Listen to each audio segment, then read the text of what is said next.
If Israel just allowed the Palestinians to have a state of their own, there would be peace in the Middle East, right?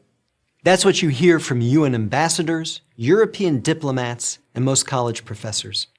But what if I told you that Israel has already offered the Palestinians a state of their own, and not just once, but on 5 separate occasions? Don't believe me? Let's review the record. After the breakup of the Ottoman Empire following World War I, Britain took control of most of the Middle East, including the area that constitutes modern Israel. 17 years later, in 1936, the Arabs rebelled against the British and against their Jewish neighbors. The British formed a task force, the Peel Commission, to study the cause of the rebellion. The commission concluded that the reason for the violence was that 2 peoples, Jews and Arabs, wanted to govern the same land. The answer, the Peel Commission concluded, would be to create 2 independent states, one for the Jews and one for the Arabs, a 2-state solution. The suggested split was heavily in favor of the Arabs. The British offered them 80% of the disputed territory, the Jews the remaining 20%.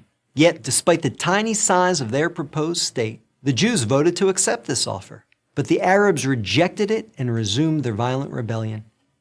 Rejection number 1. 10 years later, in 1947, the British asked the United Nations to find a new solution to the continuing tensions. Like the Peel Commission, the UN decided that the best way to resolve the conflict was to divide the land. In November 1947, the UN voted to create 2 states. Again, the Jews accepted the offer, and again, the Arabs rejected it. Only this time, they did so by launching an all-out war.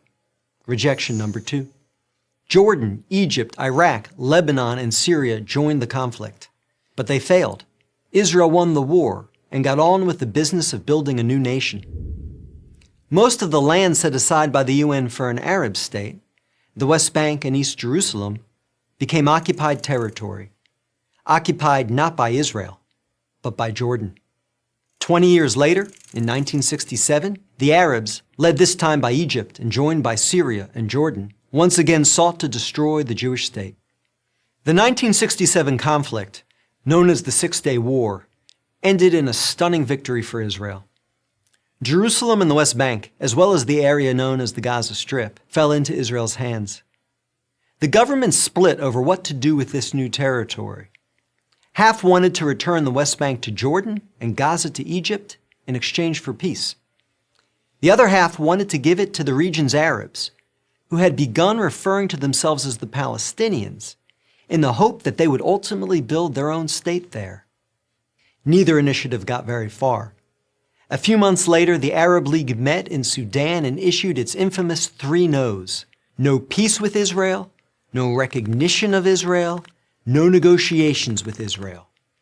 Again, a 2-state solution was dismissed by the Arabs, making this rejection number 3.